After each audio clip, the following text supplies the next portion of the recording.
تا الان نزدیک به 70% سود به دست آوردن.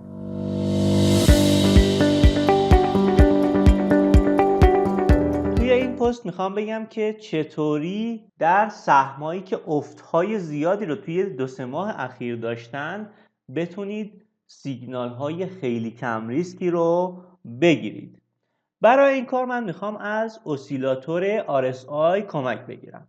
برای آوردن این اسیلاتور در نرم افزار مفید تریدر در منوی اینزرت، ایندیکیتور، اسیلاتور و ریلیتیو استرنگ ایندکس رو میارم. تنظیمات پیشفرضش روی پریود 14 خوب هست و من اون رو اوکی میکنم. خب همینطور که میبینید اسیلاتور RSI دو سطح 30 و 70 رو داره که پایین تر از 30 رو میگن اشباع فروش و بالاتر از 70 رو هم بهش میگن اشباع خرید.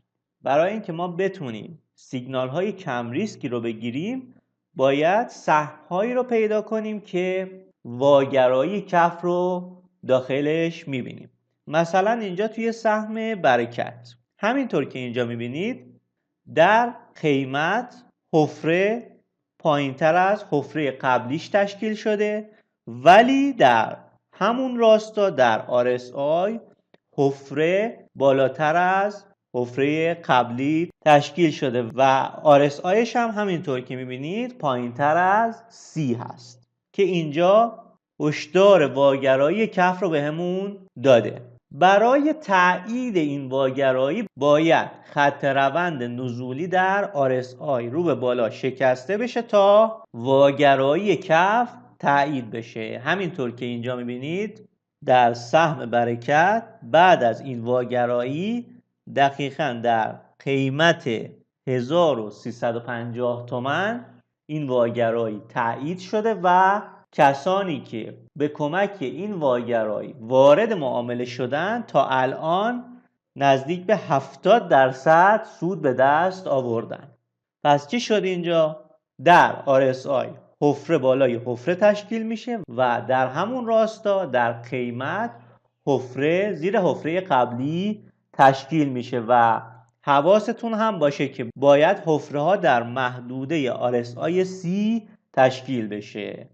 در سهم کویر هم دقیقا همین اتفاق افتاده. ما اینجا واگرایی کف رو داشتیم، در قیمت حفره تقریبا زیر حفره تشکیل شده، ولی در همون راستا در RSI حفره بالای حفره قبلی تشکیل شده و گفتیم شرط تاییدیه این واگرایی اینه که خط روند نزولی رو به بالا شکسته بشه. همینطور که میبینید دقیقاً در این نقطه خط روند نزولی در RSI رو به بالا شکسته شده که میشه حوالی قیمت 1450 تومان که تا الان 55% سود داده.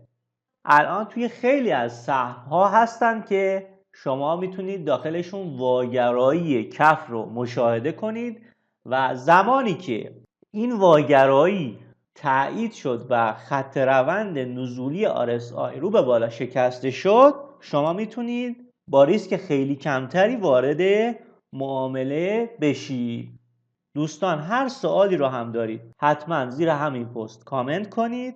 امیدوارم که از این پست هم بهره لازم رو برده باشید. شاد، سلامت و همیشه پرسود باشید.